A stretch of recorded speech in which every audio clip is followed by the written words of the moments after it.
Omukyalo ono gwe tagenda kulaga bwennyini wankubadde okwatuukiriza amannya yagibwa okwaba obwenga 17 Ogw'omunaana mu mwaka gwa 2018 n'atwalibwa mu ggwanga lya Saudi Arabia okukuba ekyeyo. Wabula engeri gye yatwalibwamu yali yanjawulo nnyo, ekimulowoozesa nti yali akukosebwa. Nze bantwala omuntu omu kwolwo kampuni bwe yali entwala, nagenda omuntu omu nze nzekka.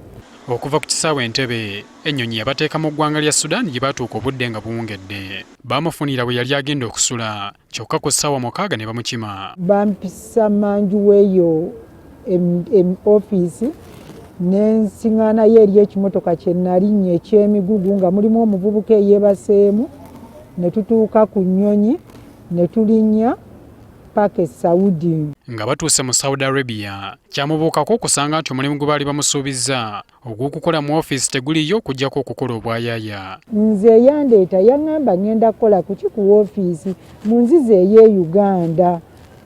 Kwe kuŋŋamba nti akati wamaze ddo kiyingira tokyalina kyakukola, bw'oba oyagala okuddayo e Uganda njogedde nabo bagambye bawe $8,000,000. Nga wayise emyezi 5 yatandika okuyisibwa ng'ekyokuttale. Naye ate twasanga nti baamuwa omulimu omulala ekyamuviirwamu okutulugunyizibwa n'okukubwa. Nga tebampa mmere, tebanzikiriza kwebaka. Mu kumutulugunya baamwokya emikono nga kw'otadde okumukuba ebyuma ku mutwe. Ne guno omutwe gwange baagukubanga nga bagukubisa zipayipu ezo ez'ebyuma, era enkovu mweziri enkovu ezo zimala ne zitabuka ne zizimba ne zibeera nga zinnumira ddala. Nga kimususeeko yeekubira enduulu ne wabaawo abamuyamba okufuluma mu maka mwe baamutulugunyizanga. Nkuyamba ogende ku embasi n'aŋŋamba leeta ssente ze bakuwadde nkupangisiriza emmotoka, ne mmugamba nkoleddeyo emyezi 11 naye babadde nga tebampa ssente.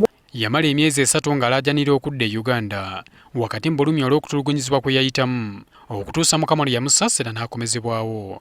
Ngazze okwaba obwe yatuukirira aba kampuni ya Alaska International Limited yali yamutwala ne bakola endagaano nga bakkiriza okumuliwa obukadde 10 asobole okwejjanjabisa olw'ebyo ebyali byamutuusibwako, wabula baamuwaako obukadde 4 bokka ne babivaako. Embeera nga nejjanjabisanga ku busente obwo ne butuuka ebbanga ng'ebbanga liweddeko ne mbakubira mumpe ssente nga bali mu kumbuzaabuza. Ensonga zino yaziroopa mu b'obuyinza okuli ekibiina ekivunaanyizibwa ku kampuni ezitwala abantu ebweru kiwera, poliisi nga kw'otadde minisitule y'ekikula ky'abantu, wabula ne gye buli eno tafunanga kuyambibwa. Bampaako nnya zokka era ne bwe nagenda okuggulawo omusango ku poliisi ng'ebbanga lyaggwako dda.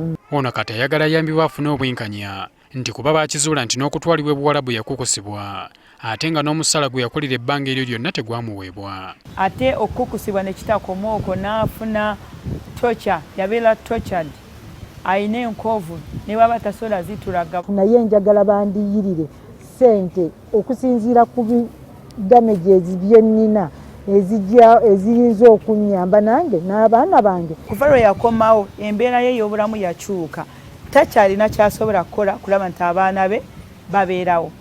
Takyalina kyasobola kweyamba te n'abaana si be baana abakulu nti basobola kuyamba mama waabwe. Wabula aba kampuni bwe mbatuukiridde ku lukomo lwa simu bambulidde nga bwe batwala ensimbi zino ku poliisi, kyokka omukyalo ono n'agaana okuzikwata nga kati ensonga ziri mu mbuga. Omukyala twagenda ku poliisi y'Nansana nga waliwo DPC ne mugamba muwa ssente n'azigaana. Ssente yazigaana twamwonga ssente nga takkiriza. Ngamba nti ssente nzaagala tulabe ekyokukola ekirala. Naye twamugamba n'agaana. Ne batuuka mu ensonga ziri mu kkooti e Nansana. Twamugamba buyambi yagamba ayagala kubaako kyetandikirawo okukola. Netugamba katubuyambe. Zino ze zimu ku nsonga oboolyawo gavumenti zesaanye okussaako essira ng'eggwanga lyetegekera olunaku lw'abakozi olw'ensi yonna. Herbert Kamoga, NTV ku ssaawa emu.